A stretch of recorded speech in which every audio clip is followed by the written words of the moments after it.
Yeah, I think that what I'm taking away from tonight so far is we need a longer advert between race 1 and race 2 because my voice has not recovered. My excitement levels have not gone down either, which doesn't do my heart any good, put it that way, because these drivers have it on racing at the moment. So it's been brilliant. Fingers crossed we can have the same standard of racing because I didn't think it was too bad in terms of contact. Yes, we'll see, shall we? 20 minutes of racing then, a full 24-car grid. I should have more faith in these drivers, I suppose, shouldn't I? It is Thorpe and Brunning on the front row of the grid.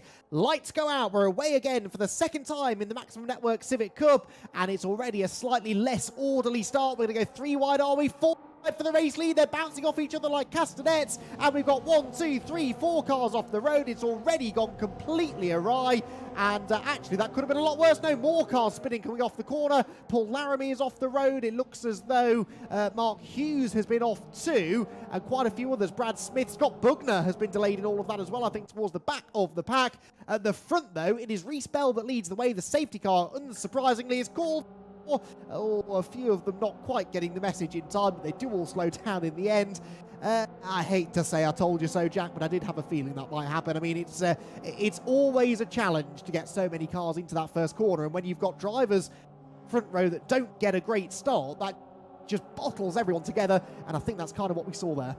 Yeah, I sort of said it through gritted teeth when I spoke about yeah, having a bit of a nice clean race, because I didn't think race 1 was the cleanest we've ever seen, but I don't think we saw too many major casualties. We've seen a few more, and it's only been 2 corners. In fact, I was surprised that the safety car wasn't called out before we even got to Paddock Hill Bend, put it that way, because that's where the incident started. Going 4 wide into the first corner of a second race reverse grid is never really that wise, but sometimes you're damned if you do, you're damned if you don't. If the driver in front of you doesn't get a very good start, you either come off the throttle yourself and get mugged by 4 of the cars and get loaded through and put on the outside of the corner, or you actually have to be the one to go up the inside and just try and get through it before the carnage starts. So it is a really difficult position for a few of these drivers. It's always worth noting, Andy, that commentators always say it, don't they, whenever you're at Brands Hatch, starting on the front row, especially on pole position, actually isn't that massive an advantage because of the camber of the circuit. You're quite uphill compared to the second and third row of the grid, which can be a lot better. Yeah, you're right, absolutely, and we saw that there. It was Paul Laramie third, who got a great start, tried to shoot the gap up the middle, and there just wasn't the space. He made contact with Thorpe, that ricocheted him into Brunning, and actually Brunning did well to get away with second place. Oh, now what is that all about? That's Chris Shepherd in the wall as we approach the race restart. That was not great. We'll gloss over that for the time being. Then we've got more shuffling further back as well, as others are slipping to the back of the field, but Shepherd has had to make his way to the pit lane. Brad Smith is off as well, just as he was in the earlier race, and we've got, I think, Andy Carroll recovering from a spin there out of Paddock Hill Bend. So a bit more chaos and confusion, and for second place, that's Jones off the road. The safety car back out again. Jones tangling with somebody. That might have been Brunning again, coming out of Druid's corner and rejoining midway through the order. Well, we can officially call you a professional commentator now, Jack, because you have put the curse of the commentator on not just 1 or 2 drivers, but on this entire second race of the night. Yeah, no, they can blame me. I will happily sit here and be blamed for that one. No, not happily, obviously, because we would rather have had a nice clean start. But double safety car in as many laps, unfortunately. Let's have a look at some of the drivers that maybe didn't get affected so much and have actually moved through the order semi-successfully. Will Redford's moved up 2 positions. Max Edmondson on the timing tower is up to first. That's not the case. In fact, I'm not sure where he is on circuit. There he is. As I said, it's registering him as first. He's absolutely not in first. And as he comes across the timing tower, we'll be able to see actually where he is. But what we can say is the front and back of that Civic has seen better days, as there's somehow a driver off the outside of the circuit at the GP loop, which is Mick Sutton. And I think a few of these drivers probably will need reminding potentially of, 1, what the safety car means, and 2, about calming things down in the first couple of corners, the first couple of laps. Fingers crossed we have a better restart, Andy, because it wasn't the best, was it, on that one? A few too many drivers just bunching up trying to get the best run they can, which is understandable, but it did make it very, very messy as the safety car lights are off. Right, let's try this again, shall we? Take 3. We are nearly a quarter of the way into the race. Respell leads the way then, with Zach Brunning in second place and Mark Redford third. Will they get to the start-finish line this time before they start having an accident? Across the line we go. No, they won't, because there's again contact in the back of the pack, and that was Dave Buki and Elliot Dalton-Ayre coming together. I think Buki in the wall.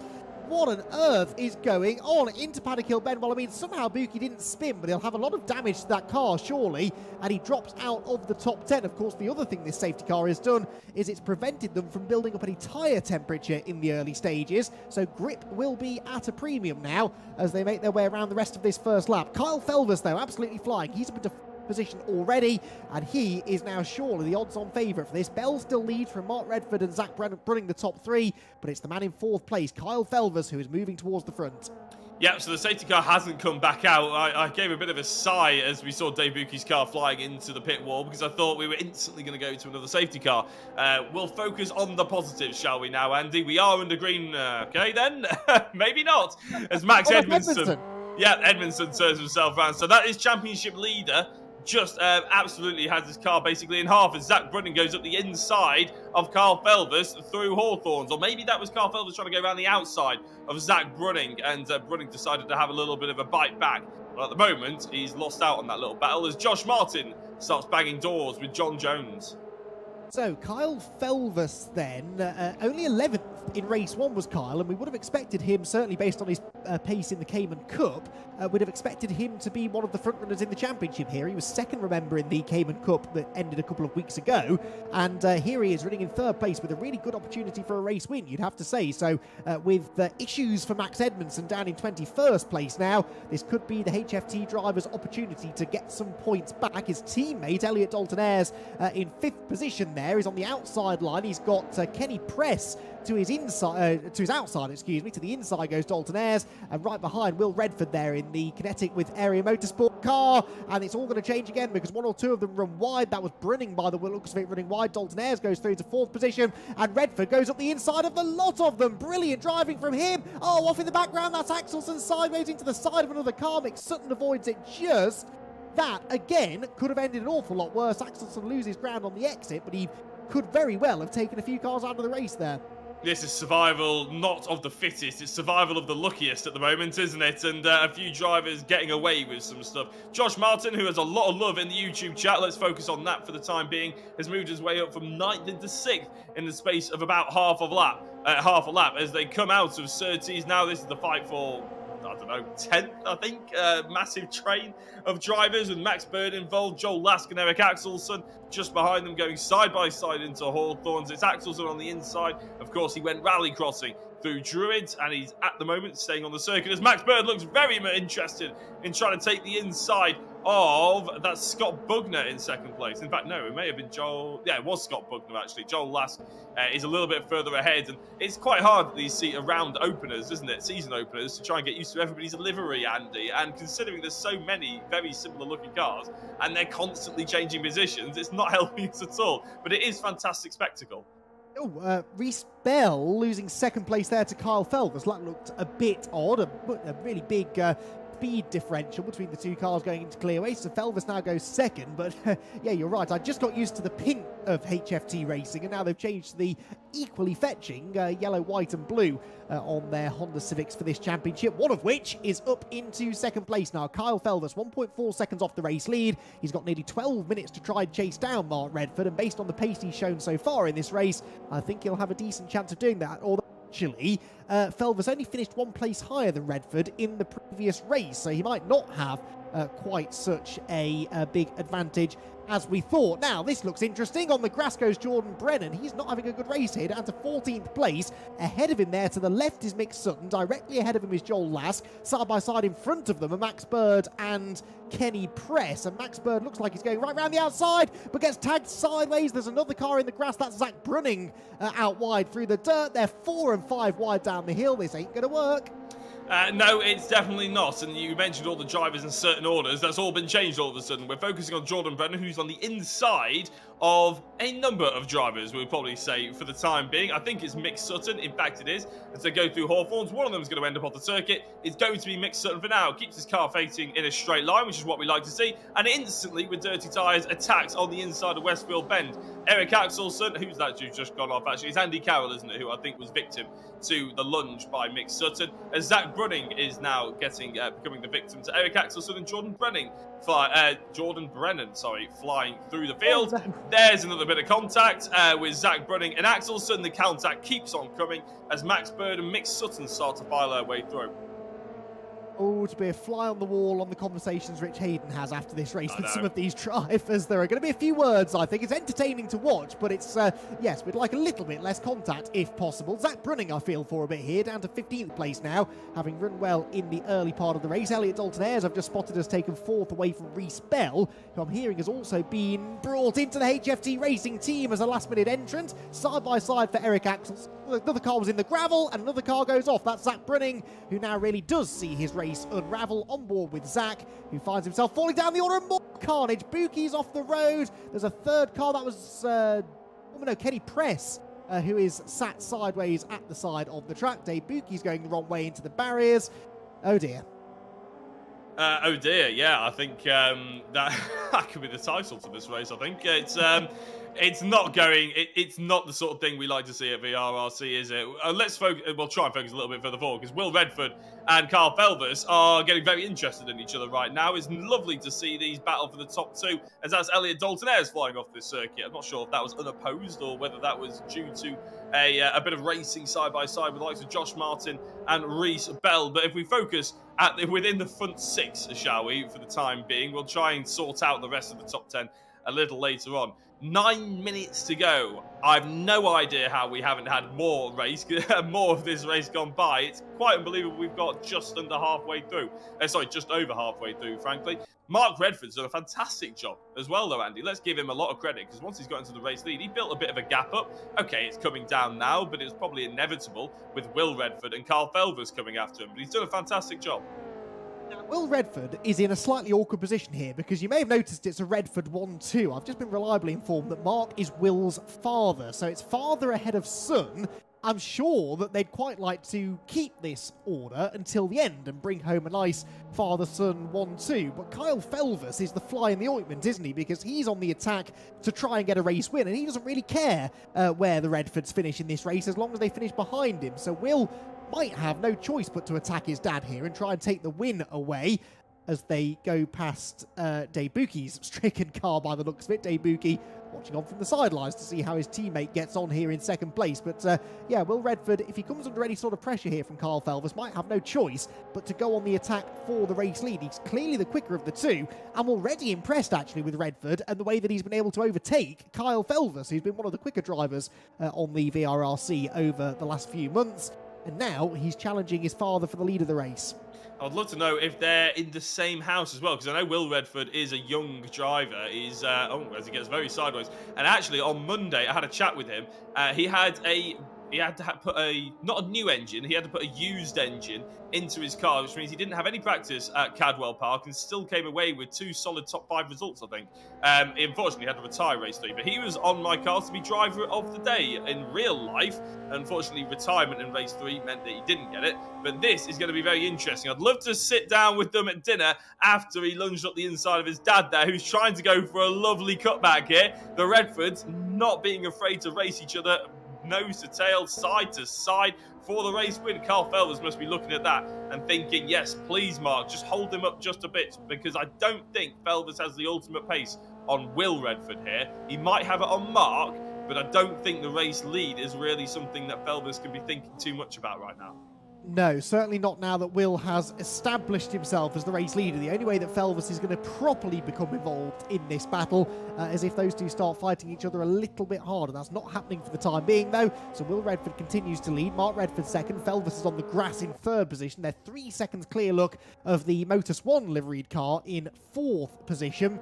and that is a decent gap that they've got actually over Josh Martin in 4th. Elliot Dalton-Ayres is 5th. This is the fight for 6th. Scott Bugner up the inside of Reece Bell. Now, you mentioned their driver of the day. Scott Bugner has to be one of the candidates, I think, because through all of the madness, mayhem and confusion, the man who finished 2nd in race 1 has clawed his way tenaciously into 7th place and on to back of 5th place battle. This is a good point scoring day for Scott Bugner, and it looks like he might not be done gaining progress.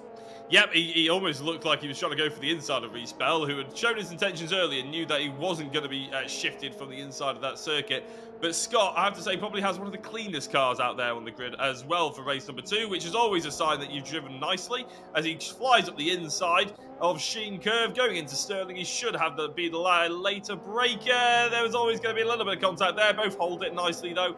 As Reece Bell, getting a little bit ambitious there on the fight back and now falls behind the likes of Joel Lask, who's also had an exceptional day, it's worth noting as well, and potentially Jordan Brennan. So, in fact, here goes Jordan Brennan through the final corner, and Reece Bell potentially may see the top 10 even fly away from him as they go over the rest of these last 5 minutes. Mark Redford has been reeled in by Kyle Felvis at this point and is in fact having to go defensive into Druids. Yes, he is. Bit of a mistake at Paddock Hill Bend there. Ran wide, lost momentum up the hill. That gives Felvis the opportunity to force him to defend. But again, the wide line into Druids gives him the tight exit, but the outside again, Graham Hillben. Now, can Mark get across to defend into Surtees? He's going to try, but the gap is filled. And this time, I think Felvis might just go through. He's late on the brakes. He gets to the apex first. He'll get to the throttle as soon as he can, but Mark Redford brilliantly hangs on the outside. And fair play to Kyle Felvis as well for leaving him room and slotting back in 3rd position. So Mark Redford hangs on to 2nd. They're really allowing Will Redford to make a break for it now as the race leader. Look, 2.3 seconds is his margin with 4.25 minutes still to go. Mark Redford 2nd, Kyle Felvis in 3rd, and Josh Martin in 4th position, trying his best to chase them down. This is a brilliant battle, and I have to say, 10 out of 10 there for respect shown by both these drivers. Yeah, this is what we like to see at VRRC, isn't it? We like to see them close battles, and race 1 was a typical example of everything we like to see at VRRC. Race 2, it's had its moments where it's maybe not been a brilliant show, but this second half of the race has been much better. Really nice, close, respectful racing, especially from the top 5. Reece Bell, okay, he missed his braking zone, but there was nothing malicious in the contact between himself and Scott Bugner, as Andy Carroll is facing the wrong way round, unfortunately. But he gets back on the circuit, rejoins nice and safely. Is that Brennan trying to go all the way around the outside? Sorry, not Brennan, Max Bird, in fact it is. So Brennan, I think, has got past him and put Bell all of a sudden in the clutches of Max Bird. Yeah, I'm not quite sure how Bird ended up on that line, but it was not the quick line through clearways, that's for sure. Eric Axelson back into 11th place now, ahead of John Jones. Nice move into Paddock Hill Bend, and although he runs a bit wide on the exit, I don't think Jones will get back to the inside at Druids. No, not quite. And so Axelson does now make 11th place his own as they drop out of Druids and down towards Graham Hill Bend. Just under 3 minutes to go in what has been a dramatic second round of the Maximum Networks Civic Cup. That has to be said. Will Redford leading the way. The big question, though, is will we get his father on the second step of the podium, or the third, or neither perhaps, because they're continuing to be caught here slightly by Josh Martin. And of course, the more that Mark Redford defends his second place, the closer Martin will become. So far, though, Mark's had an answer really for everything that Kyle Felvis has thrown at him. Felvis would like this second place, and he might just get it. He's up the inside. There's contact. No! Mark Redford off into the barriers. What a shame that ended in contact. It was just the tiniest touch as they came over the crest of the hill at Westfield, and Felvis either has damage or is backing off to give the place back. But that's such a difficult place to go side by side, and the slightest bit of contact there over the crest as the car goes light, Jack, is always going to send the car sideways.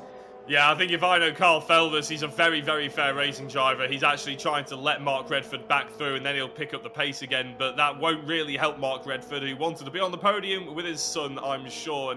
And it is difficult. They were trying to race as fairly as they can, but that GP section of Brands Hatch is so unforgiving. We mentioned it during qualifying. We've seen plenty of examples of it here today so far. And unfortunately, there's a little bit more contact. That's between Redford this time and Joel Lask, as Felvis tries to go back up the inside of both of them into Druids. Hopefully they keep it nice and clean. In fact, Lask comes off the brake off the throttle a little bit earlier, hits the brake a little bit harder as well. They settle themselves in for a nice sort of longer battle. Having said that, they try and go 3 into 1 at Graham Hill Bend, and normally you can't even go 2 into 1 at Graham Hill Bend.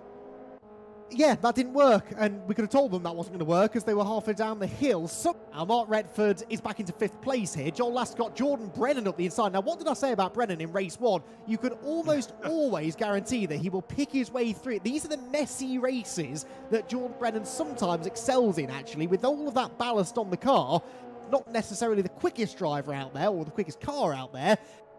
He is tenacious. He's got great racecraft. He turns into Joel Lask slightly just to try and prove me wrong going into Hawthorns, but they survive it. Jordan Brennan is a survivor, and this has been race primarily really about survival. He's 7th place. It's not headline news really seeing Jordan Brennan running in 7th position, but he's still going, and we haven't really seen him, touch wood, get involved in too many fisticuffs out there. So a typical Brennan drive this. No, exactly, and there's one great touring car champion, obviously, of Colin Turkington, who actually won a championship by averaging 6th position all season long and didn't really get that many podiums, didn't really get that many race wins, but the fact is he finished in the top 6 pretty much 95% of the time, I believe, so he walked away with the championship. No one cares how many race wins you got if you've got that trophy at the end of it, and that's exactly what Brennan is trying to personify right now. Right, we came across the line there with Will Redford about 6 seconds ago, which means this will be our last lap of the race as Axelson gets past Reece Bell. We've had a question in the YouTube chat about how to join in with VRRC. Clearly liking what you're seeing tonight. There's a Discord link down in the description. All you have to do is click that. You can even join in on our fundraisers if you don't want to get involved directly in these championships straight away, as Joel Lask and Jordan Brennan still going at it with each other as Carl Felder takes advantage of both of them going off the circuit. I'll get back to the rest of my description of how to join VRRC in a second, because going through Surtees now, Brennan on the inside of Joel Lask, who remember got 3rd place in race number 1 here today, or earlier this evening, is really getting his elbows out with a former champion, which you mentioned Joel Lask. You're not surprised, Andy, to see him right at the front of the order. I'm surprised slightly to see how well he's racing with these former champions. We've always known he's got good pace in the front-wheel drive car, but his racecraft has sometimes let him down, but he's showing he's got it this time. He would like to use that racecraft to gain one more valuable position, a couple more valuable championship points against a driver we know will be fighting for the championship come the end of the season, because he always is. Jordan Brennan to the inside into Sheen Curve goes Lask. He's late on the brakes. He can't quite get there. And Max Bird is catching the pair of them. 2 more corners to go. And this battle is going to go right down to the wire. At the head of the field, though, what a performance from Will Redford, who wins round number 2 of the Maximum Networks Civic Cup here at Brands Hatch. 2nd place goes the way of Josh Martin. A really good drive that from him. Bit lucky at the end to get into 2nd, but hey, he had to be there to pick up the pieces, and he was. Elliot Dalton Ayres is 3rd. Scott Bugner in 4th. Mark Redford, 5th position, and that was actually a really good drive given how he ended up in the barriers and has only half a Civic left really at the end of the race. 6th place Carl Felder, 7th Jordan Brennan, 8th Joel Lask, 9th Max Bird, and 10th place for Eric Axelson. Right. I need to lie down after that. That was a very dramatic night of racing. We've seen some really good racing there. Certainly a lot to talk about after the 2 races tonight. At some point, Jack, we've got to try and figure out a driver of the race, a driver of the day as well, although that may take a little bit of working out. Whilst we're thinking of that, why don't we hear from our podium finishers? Because it is a brilliant race win for Will Redford, and Will Redford joins us now up in the commentary box. And Will, it was so nearly a Redford 1-2. Sadly, your father Mark ended up in the barriers later in the day, but from you, that was a really, really good drive. You finished 9th in race 1, which meant you started quite close to the back in race 2, and here you are on the top step of the podium. Yeah, I mean, it's a shame we couldn't bring home the 1-2, but still a good result for my dad. He finished 5th, so he's got to be happy with that. Anyway, yeah, it was a difficult first race. I got a bit bullied and knocked down the order, and then I got turned around, so that sort of ended any chance of finishing on the podium. But reverse grid, you know, it's another race, new chance, and we just went for it. Yeah, I mean, that first race, let's talk about that briefly then, because we didn't get the chance to chat to you after race 1. I thought we would, because it looked like you were on course for a podium, so the pace was there initially, wasn't it? And I think when you had that little slide, a bit of contact, it shows how competitive the grid is. A tiny little moment like that and you lose so much momentum and so many places. Yeah, exactly. I mean, everyone's so close. So, I mean, as soon as one person goes by, everyone else starts going by, and it sort of becomes, you know, you sit and duck, and you get taken on the outside and on the inside. And then I started making my way back through, and I went around the outside of, I can't remember who it was, but it was a black car. I went around the outside of him at Druids, and then we had a bit of a coming together into Graham Hill, where he sort of hit my rear end and it turned me round. But I managed to gain a few places back, and that's what got me to the 9th place finish in the end. Obviously, a race win in race 2 and a decent points haul, actually, all things considered. A few of those that did well in race 1 didn't do so well in race 2. So, championship-wise, I know we're only one night in. It's a 6-week championship, but you've got to be thinking that you're going to be in the mix by the end of the season. Yeah, I mean, I'm hoping to be. I'm hoping to be in real life as well, but we had an unfortunate weekend at Cadwell in the first round. But yeah, it's just all about consistency, and especially with these big reverse grid races, you just got to keep going and trying to make up as many positions as you can and get a decent finish in both races. But yeah, I'm hoping to be in the fight for the championship.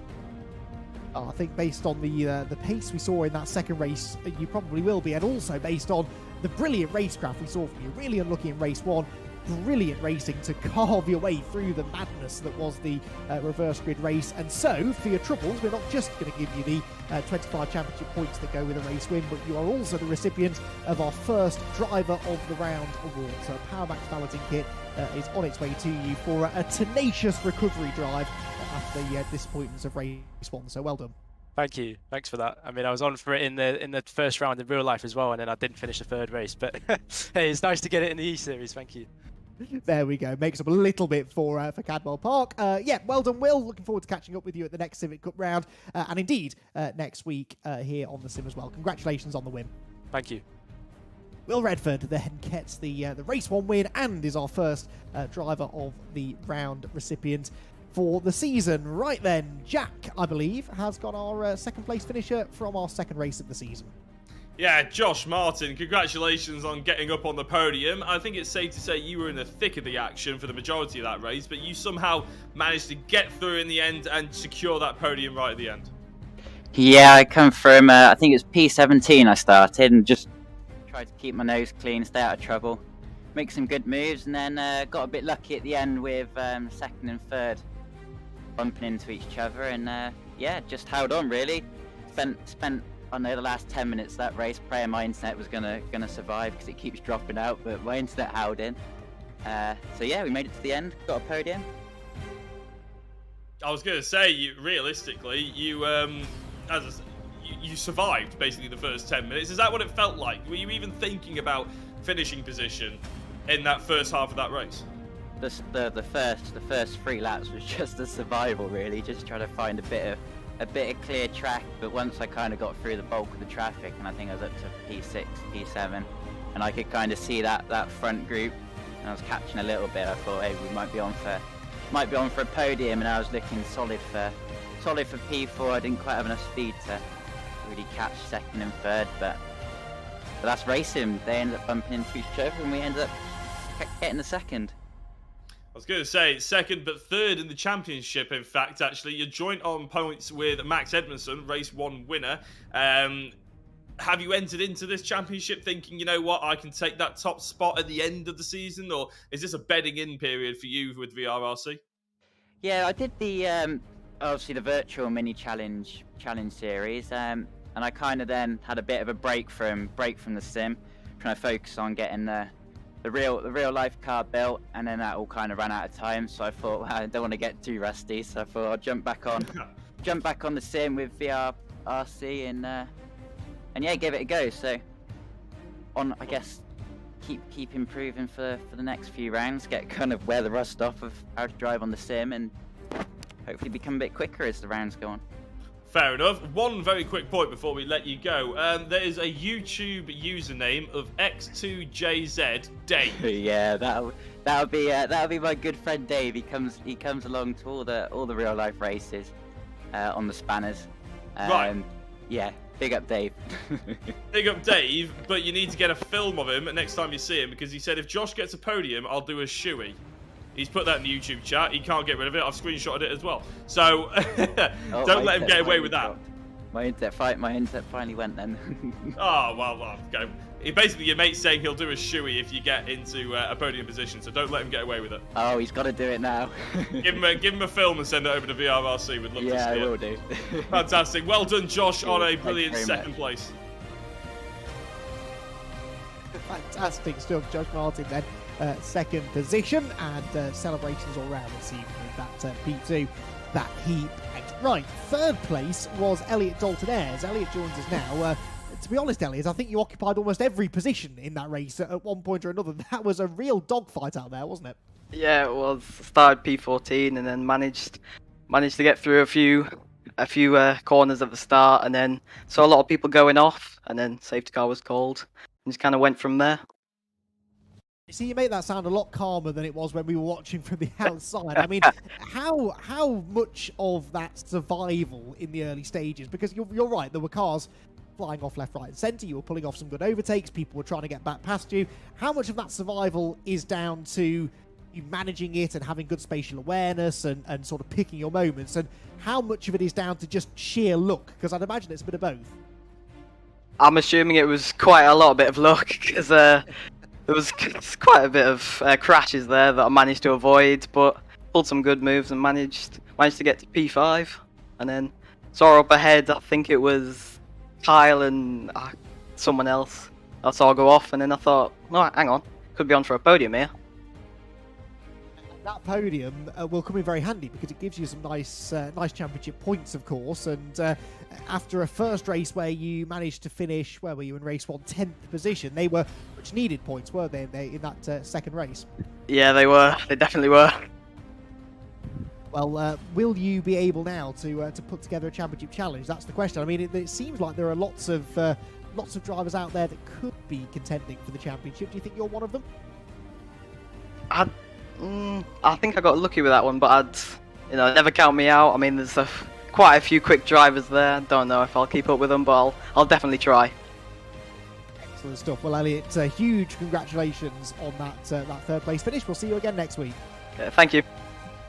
Elliot Dalton-Ayres then finishing in third place. I have to say, if the information I'm being given is correct here, Jack, then he is the most mature-sounding 13-year-old I think I've ever.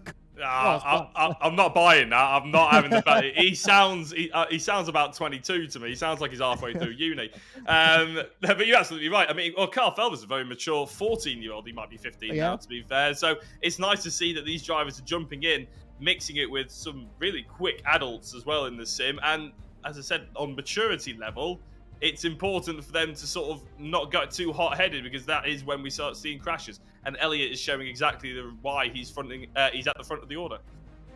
And I'm just going to get on my soapbox for a second here, but that's something that I think sim racing really does well, and that a lot of people in real-world motorsport don't appreciate sim racing for enough. But where else in the world can a 13-year-old get into a very realistic racing situation in a very realistic sim version, admittedly, but a very realistic one of a real car, and go out there on the great racetracks in the UK and beyond and learn their racecraft, learn about setting up cars, learn about how to be a racing driver, not just on the track, but then jumping into a commentary box straight after the race and asking our silly questions. At 13 years old, that's valuable experience, and it's a resource that simply wasn't there 10 or 15 years ago, and I think that's why we're seeing more really good youngsters getting into real-world motorsport as well. And I think it's something that actually we need to give sim racing a big, big pat on the back and a thanks for. Anyway, back off the soapbox now. Let's talk instead about championship standings. And Jack, as we expected, Scott Bugner coming out of that pretty well. Yeah, no, he's had a very, very solid haul of points, hasn't he, here today? Will Redford hasn't done too badly either, considering his race 1 went, well, I wouldn't say disastrously, because he's obviously done pretty well, but it was 2 recovery drives in the space of 10 minutes, essentially. So there's a reason why he got driver of the day. Obviously, Scott did a brilliant job as well, but he comes away with the championship lead. Max Edmondson and Josh Martin both tied on points for 3rd position. Then you got Joel Lask, as you said, very, very impressive in the front-wheel drive. Elliot Dalton-Ayres, yeah, all right, didn't have a brilliant race 1, but that race 2 has certainly helped him big style. Max Bird is in there, still in the mix with Jordan Brennan and Mark Redford. Basically, it is only the first round, but it's nice to see that the top 8, anyway, are separated by only 10 points. And sometimes, even at the end of round 1, you can sort of see who maybe the top 5 are by the end of the championship. It's nice to see that we've got a wider spectrum here today, and I'm sure drivers the likes of Dave Buki, who's down in 17th position, and Eric Axelson, who's down in 11th, Carl Felbers, who's down in 10th at the moment, you can see them pressing on in the future as well and coming back really strong. Brad Smith, he's 20th at the moment, and Chris Shepherd is 24th, he's dead last. You will see those drivers push towards the top 10. There'll be lots of change for the next couple of weeks. Yeah, but we've made the point before, only 6-week championships, 12 races, so it is hard to dig yourself out of this hole sometimes early in the season. It'll be fascinating to see who can do it and to what extent, but you will want to tune in next week, that's for sure, for the next round of racing in the Civic Cup, because it's going to be, again, a night full of close racing. I mean, if you thought the racing was good here, what's it going to be like at Thruxton, officially at least, the fastest racetrack in the UK? Slipstreaming aplenty and bags of space to go 3 and 4 wide out around the back of the circuit, as misguided as that may be to attempt to do. I'm sure we're going to see some people trying to do that. So the 11th of May, same time, same place, next Wednesday night is when we'll be heading to Thruxton for rounds 3 and 4 for the championship. I'm going to just sleep, I think, for the rest of the week, Jack, so that I'm mentally and physically prepared for what's going to go down at Thruxton. That's going to be a lot of fun. Yeah, I can't wait to see them going 4-5 wide into that final chicane after the line of slipstreaming for 3 laps in a row. That will be very fun. Alton Park is a little bit more like Brands Hatch, a little bit narrower and fewer overtaking opportunities.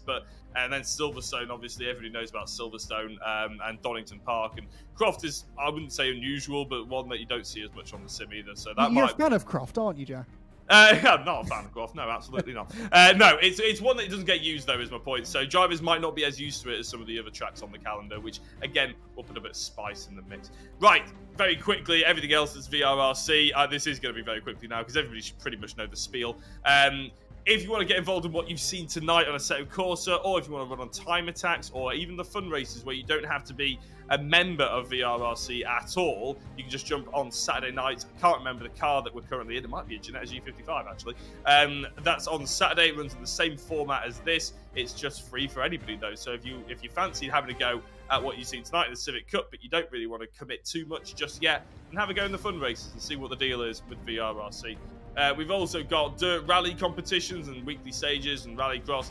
Forza Horizon, that's more for sort of just your chatting, casual sim racer who might just want to sort of jump on and just chill out for an evening, especially after something so intense like the Civic Cup. And obviously on the Assetto Corsa competition, there's weekly endurances. And I believe we've got iRacing setting up as well soon. So there's loads of stuff that you can do here on VRRC. Please do click the link in the description to the Discord, and you'll be able to have a look through everything we've got to offer.